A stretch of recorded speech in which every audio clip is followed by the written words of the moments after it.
Usniverse, welcome to the very first episode of Beyond Campus Series Podcast. Podcast ini hadir sebagai ruang untuk bercerita di dunia profesionalisme yang sangat relate dengan kehidupan mahasiswa, tapi jarang dibahas di ruang kelas. Nah, ngomongin soal profesi, pernah nggak sih kalian membayangkan bagaimana kehidupan seorang wartawan atau reporter? Mungkin yang terlintas di pikiran kalian adalah datang ke lokasi liputan, bertemu orang-orang penting, dan bisa mewawancarai mereka. Tapi pada kenyataannya, menjadi seorang wartawan lebih daripada sekedar hal-hal yang saya sebutkan tadi. Nah, di episode pertama kita kali ini, kita akan ngobrol seru tentang dunia wartawan, mulai dari ekspektasi waktu masih menjadi kuliah, sampai realitas saat terjun ke lapangan. Karena itu, tema episode kita hari ini adalah wartawan live, ekspektasi, dan realita. Dan tentunya aku nggak sendirian hari ini karena saya sudah didampingin oleh alumni USNI berprestasi yang sekarang berprofesi sebagai wartawan. Kita sambut alumni kita. Halo Kak, apa kabar? Siap, baik Mas Iqbal. Boleh dong kenalan dulu sama Usniverse, mulai dari nama, alumni program studi apa, lalu kesibukannya di mana? Baik. Assalamualaikum warahmatullahi wabarakatuh. Waalaikumsalam warahmatullahi wabarakatuh. Perkenalkan saya Dika Alamnur, FISIP 2013. Saya lulus tahun 2017. Mulai terjun awal dunia jurnalistik dari tahun 2017. Sebelumnya saya pernah magang juga. Dari proses magang itu baru terjun ke dunia jurnalistik. Itu sekitar mungkin setahunan dari 2016. Pertama kali yang saya liput waktu itu di saat magang adalah sidang kasus kopi sianida. Waktu itu kejadiannya, pengadilannya ada di Pengadilan Jakarta Pusat. Terus sempet awal-awalnya kayak nggak tahu apa yang mau dilakuin karena juga waktu pas magang ilmunya masih terbatas. Dan ketika itu sidang baru dimulai, saya yang harusnya bekerja dalam artian merekam dulu sebelum menulis dan melaporkan, tapi saya malah nontonin sidangnya. Dan sampai akhirnya redaktur nelpon ditanyain mana tugasnya gitu kan, laporannya. Saya bilang kan sidangnya belum selesai gitu kan. Sementara waktu itu saya harus melaporkan secara real time karena saya itu bekerja di media online. Jadi akhirnya saya itu jadi pelajaran supaya kedepannya saya bisa ketika di lokasi lebih cepat lagi melaporkan suatu berita dan bisa melihat situasi kayak gitu. Wah, pengalamannya lumayan panjang ya Mas ya? Lumayan. Dari magang sampai ke full time sampai sekarang ya.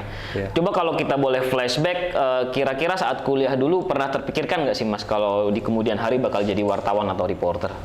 Udah sih, karena memang ngambil peminatannya dari pas semester 5 itu saya udah ngambil peminatan jurnalistik, Mas Iqbal. Terus juga fokus di ngedalamin skill menulis gitu kan. Setelah lulus saya kemudian ngelamar di tempat yang saya magang dan setelah itu lanjut ke media online yang sekarang saya tempatin, seperti itu. I see, yep, menarik. Baik, teman-teman dan viewers sekalian, sebelum kita ngobrol lebih jauh dengan Mas Dika, saya pengen nih ngelempar pertanyaan kepada teman-teman audiens di studio kita pada kesempatan kali ini. Kira-kira menurut teman-teman, ketika kalian mendengar kata wartawan, apa sih yang ada di benak kalian? Mata dan telinga masyarakat. Telinga dan mata masyarakat, gimana menurut Mas Dika? Betul, karena setiap seorang individu jurnalis itu harus peka dari mulai panca inderanya ya, dari penglihatan, kuping maupun mulut. Kenapa harus peka? Karena telinga itu kita mendengarkan tentang keluhan masyarakat, mata itu kita melihat situasi gimana ketimpangan sosial yang ada di masyarakat, dan mulut adalah mungkin kita bertanya kepada narasumber, menggali sesuatu informasi dari dia supaya kita bisa menginformasikannya kepada masyarakat, seperti itu. Yap. Jadi saya bisa simpulkan bahwa menjadi seorang wartawan adalah bagaimana kita memaksimalkan seluruh panca indera kita. 5 panca indera yang kita gunakan dalam kehidupan sehari-hari juga menjadi alat yang penting untuk seorang wartawan mendapatkan berita, untuk mewawancari seseorang dan lain-lainnya. Begitu ya Mas Dika ya? Betul. Baik, kita balik ke Mas Dika. Kalau boleh flashback sedikit Mas Dika. Waktu masih menjadi mahasiswa ilmu komunikasi di USNI, seperti apa sih pandangan kakak pertama kali saat itu tentang profesi wartawan? Adakah yang berubah dari ekspektasi saat menjadi mahasiswa dulu dengan realitas sekarang di dunia profesional? Ya baik, dari pas saya kuliah itu anggapan saya tentang profesi jurnalistik, saya bisa lebih banyak bertemu dengan masyarakat maupun pemangku kepentingan, Mas Iqbal gitu kan, dan mungkin waktunya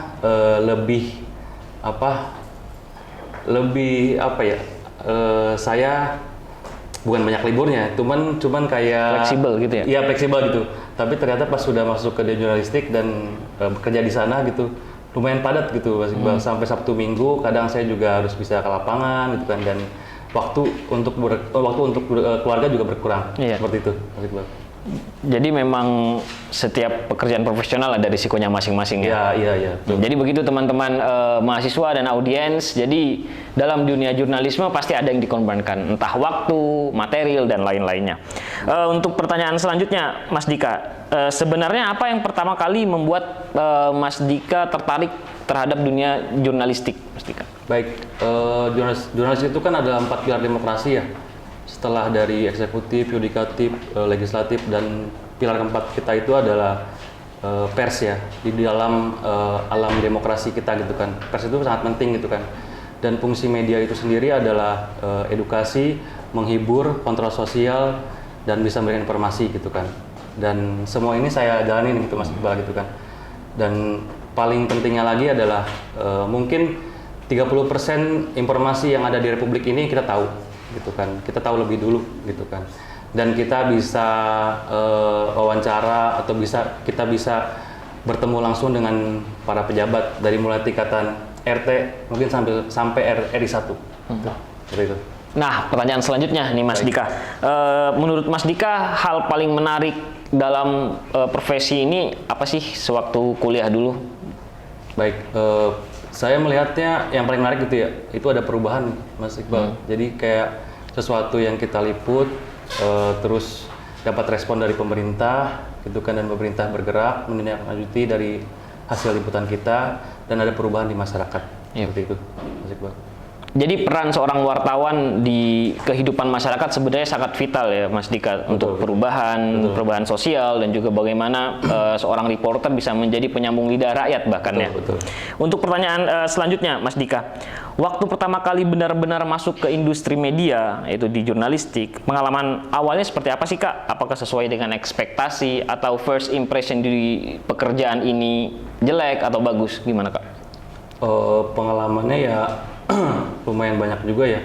Cuman yang pasti kalau untuk yang pemula masuk di dunia jurnalistik itu mungkin ada semacam ujiannya gitu ya, dari para redaktur lah gitu. Kayak dia harus melakukan peliputan dari redaktur Mas Iqbal. Dan itu kadang cenderungnya lebih ke si redakturnya yang ngasihnya tuh semacam ujian lah gitu. Kayak karena si reporter udah menjalankan tugas, dia sanggup nggak nih ngejalaninnya gitu. Jadi supaya men-challenge gitu ya, men-challenge kita supaya kita bisa nih melakukan itu gitu, seperti itu. Nah, tadi kita udah ngobrolin perihal ekspektasi menjadi seorang wartawan. Pada kesempatan kali ini kita akan berbicara banyak tentang realita di lapangan, yang mana ini menjadi hal yang sebenarnya saya sedikit curious atau kepo, Mas Dika. Baik. Jadi kalau ngomongin realita jadi wartawan, tantangan terbesar yang pernah Mas Dika alami ketika menjadi wartawan itu apa sih Mas? Baik, kalau tantangan terbesarnya adalah ketika liputan di tengah-tengah demo gitu kan Mas Iqbal. Karena satu sisi kita harus melaporkan pemberitaan dari lapangan gitu kan, tapi di sisi lain tuh biasanya ada aparat yang menjamper sinyal kita gitu kan. Jadi itu menghambat kerja kita di lapangan gitu. Belum lagi juga kalau ada demonstran itu ricuh gitu Mas Iqbal kan, seperti halnya ketika Agustus 2025 gitu kan, itu kita harus benar-benar bisa memposisikan diri kita kita tuh sebagai wartawan atau warga gitu kan, karena polisi pun ketika di kondisi saat itu dia tuh udah bisa dibilang nggak pandang siapapun lagi. Iya. Yang penting pokoknya dia bisa ditangkap gitu. Iya. Nah kadang kita pun juga harus bisa pintar-pintar lah gitu. Entah harus pakai helm gitu kan, harus pakai ID card gitu kan. Dan itu ya tantangan terberatnya sih. Iya, jadi memang profesi seorang wartawan memiliki banyak konsekuensi ya Mas ya. Betul, Dari betul. bagaimana kita memposisikan diri di lapangan, Iya. bahkan saat event-eventnya adalah event yang mengundang adrenalin seperti demonstrasi tadi ya. Betul, iya, Betul. iya. Iya. Karena jiper juga kita gitu Betul. kan. Kalaupun kita pakai ID card tapi polisi tetap bandel gitu, Iya. artinya tetap saklek gitu kan. Kita juga pasti diangkut gitu kan. Dan banyak juga korban-korban dari wartawan, teman-teman wartawan yang kena mungkin didiskriminasi saat liputan. Iya. Ngomongin realita di lapangan menjadi seorang wartawan, ada nggak sih pengalaman yang paling unik atau paling lucu yang pernah Mas Dika alami selama menjalani profesi ini? Baik, kalau pengalaman terunik mungkin saya pernah liputan itu jenis liputannya feature, Mas Iqbal. Iya. Feature itu adalah tulisan khas dari jurnalistik gitu kan. Teman-teman juga pasti teman-teman juga nanti belajar tentang feature. Itu saya ke desa Ciwalen, Mas Iqbal. Ciwalen itu adalah desa di Kabupaten Bogor, Kecamatan Nanggung. Dia desa salah satu desa dia memiliki keunikan karena listrik yang ada di rumah-rumahnya dari turbin air. Wah. Gitu. Jadi kalau airnya deras, otomatis rumah-rumah di masyarakat di sana itu lampunya banyak. Maksud lampunya terang Iya. banyak Mas Iqbal. Sementara kalau di musim kemarau mereka hanya bisa menggunakan mungkin hanya 2 ruangan, dapur atau mungkin kamar mandi. Gitu Mas Iqbal. Dan suasananya di sana juga sangat horor ya. Itu belum ada listrik sama sekali dari pas masuk desa sampai maksudnya dari pintu masuk desa sampai ke dalamnya juga belum ada listrik sama sekali. Itu seperti mirip mungkin kalau di film saya teringatnya kayak KKN Desa Penari ya. Iya, mirip seperti itu ya. Iya, gitu. Wah, jadi memang pengalamannya sangat unik dan berkesan ya Mas Dika ya. Jadi memang teman-teman audiens dan mahasiswa perlu digarisbawahi bahwa menjadi seorang wartawan akan membawa kalian ke kejadian-kejadian bahkan tempat-tempat yang tidak akan pernah kalian lupakan seumur hidup. Begitu ya Mas Dika ya? Iya, betul. Baik, saya coba lempar pertanyaan ke audiens. Saya melempar kesempatan maksud saya. Jika ada teman-teman, adik-adik yang ingin bertanya, silahkan. Kan sekarang ada istilahnya tuh citizen journalism ya. Gimana netizen itu lebih cepat menyebarkan informasi kayak lewat X atau Instagram gitu ya. Nah, di sini posisi reporter itu lebih merasa tersaingi atau ngerasa terbantu? Pernah nggak sih Mas Dika menghadapi tekanan dari pihak tertentu buat ngubah atau nahan suatu berita? Terus Mas Dika nanggepinnya gimana? Wah, ada 2 pertanyaan yang sangat menarik nih, Mas Dika.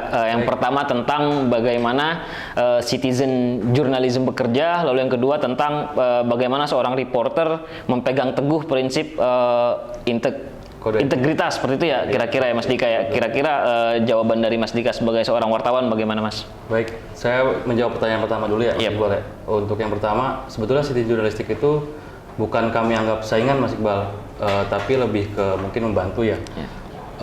Cuman untuk dalam menulis suatu berita, citizen journalism itu informasi sebatas kan dia hanya menyampaikan informasi tanpa konfirmasi. Nah, kalau kami itu harus nulis secara utuh, Mas Iqbal. Jadi ada informasi dan ada konfirmasi.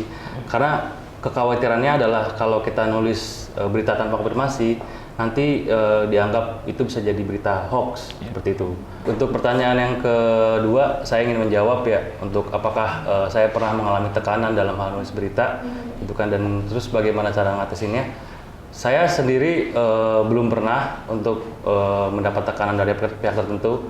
Cuman kalau misalnya ada yang dia menekannya bukan dari pihak saya, tapi dari pihak kantor lah, gitu kan.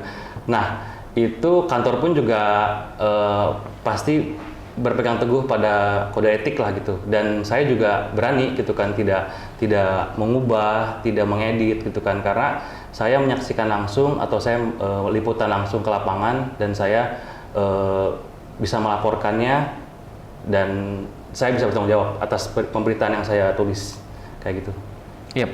Jadi kalau saya boleh rangkum tadi Mas Dika dan teman-teman audiens di studio kali ini, jadi apa yang membedakan antara citizen journalism dengan professional journalism adalah bagaimana kita sebagai seorang profesional memiliki kode etik ya Mas Dika ya. Kita memiliki beberapa step yang harus kita ikuti, harus kita tempuh, seperti bagaimana kita mengkonfirmasi benar tidaknya sebuah berita ya Mas Dika ya. Betul. Karena kalau memang benar tadi kata Mas Dika, kalau citizen atau netizen kita menyebutnya, mereka bisa asal upload, tapi sebagai seorang jurnalis harus ada beberapa step yang yang mana kita sampai pada tahap kita bisa mengupload berita ya Mas Dika ya. Dan bisa dibilang berita itu bisa sampai valid. Ya, tadi kita juga sempat menyinggung perihal integritas sebuah perusahaan media atau seorang reporter. Jadi memang itu hal yang paling penting dipegang kan ya Mas Dika ya. Iya, betul. Baik Usniverse, setelah kita banyak ngobrol tentang ekspektasi dan realita di dunia jurnalisme, kali ini kita akan mencoba bergeser sedikit Mas Dika. Saya pengen mengajak Mas Dika dan juga teman-teman di sini untuk berdiskusi lebih lanjut tentang insight Mas Dika. Jadi bagaimana seorang mahasiswa yang bercita-cita ingin menjadi reporter bisa menggapai mimpi itu Mas Dika. Jadi menurut Mas Dika, menurut pengalaman profesional Mas Dika, pesan dan tips dari Mas Dika kepada mahasiswa yang tertarik di dunia ini apa aja sih Mas? Oh, baik, kalau tipsnya atau saran dari saya gitu kan ya, kepada teman-teman jurnalistik, peminat jurnalistik di USNI gitu kan, pokoknya jangan lelah untuk belajar gitu, update terus informasinya, dan profesi wartawan adalah kita menulis untuk keabadian. Wah, saya suka quote itu Mas, jurnalisme adalah profesi menulis untuk keabadian ya. Siap, betul. Saya rasa memang begitu adanya ya Mas ya. Iya. Ya, baik Mas Dika, dari pengalaman Mas Dika sendiri dan pesan untuk mahasiswa di sini, kira-kira skill dan mindset apa sih yang harus diasah sedari mereka masih aktif kuliah Mas Dika untuk menjadi seorang wartawan? Baik, untuk teman-teman mahasiswa USNI khususnya yang peminatan jurnalistik, skill yang harus kalian tanamkan dalam diri kalian ketika ingin memilih sebagai jurnalis adalah bisa menulis tentunya, fotografi gitu kan, dan video. Apalagi sekarang zamannya lebih ke broadcast ya, video-video juga harus lebih banyak. Tekunin hal itu. Kemudian untuk mindsetnya adalah kalian harus tetap kritis, dalam artian dari mulai mahasiswa, lihat sekeliling kalian, dari mulai fasilitas yang ada di kampus apakah sudah bagus gitu kan. Kemudian juga ada kebijakan-kebijakan dari rektor yang dirasa kalian sudah adil atau tidak gitu kan. Nah, itu kalian harus bisa pegang itu, dan ketika nanti sudah lulus dari kuliah, kalian bisa melihatnya lebih luas lagi tentang kebijakan suatu wilayah atau di negara Indonesia. Seperti itu. Yep. Pesan dan kesan yang sangat berarti saya rasa bagi teman-teman Usniverse di sini. Ketika kita berpikiran untuk menjadi seorang jurnalis, ada banyak variabel dari dalam diri kita yang harus kita kembangkan ya Mas Dika ya, dari soft skill, hard skills tadi disebutkan. Betul. Yep. Baik Mas Dika, terakhir nih Kak, ada nggak pesan khusus bagi mahasiswa USNI tentang bagaimana mereka berproses dan menggapai impian mereka Kak? Baik. Pokoknya jangan pernah takut dengan pilihan kampus yang kalian tentukan. Maksudnya di luar sana ada beberapa kampus, dan tentu ada beberapa orang yang dari setingkat mungkin segi intelektualnya lebih bagus, tapi juga kalian ya pede lah gitu, kalian bisa head to head dengan mungkin kampus-kampus yang lain gitu kan. Dan dengan itu ketika kalian bagus membawa diri kalian, otomatis nama kampus kalian juga akan terbawa dengan bagus, seperti itu. Wah, seru banget ya obrolan kita hari ini Mas Dika. Baik teman-teman Usniverse, dari episode ini kita tahu bahwa profesi seorang jurnalis ada profesi yang sangat seru, tetapi di balik itu semua, dalam realita yang tadi diceritakan oleh Mas Dika, terdapat banyak tantangan, terdapat banyak risiko, terdapat banyak pengorbanan bahkan ya Mas Dika yang harus seorang jurnalis keluarkan dalam struggle untuk menjadi seorang jurnalis yang baik. Tapi di balik itu semua ada proses panjang dan pengalaman yang akan membentuk diri kita menjadi seorang profesional yang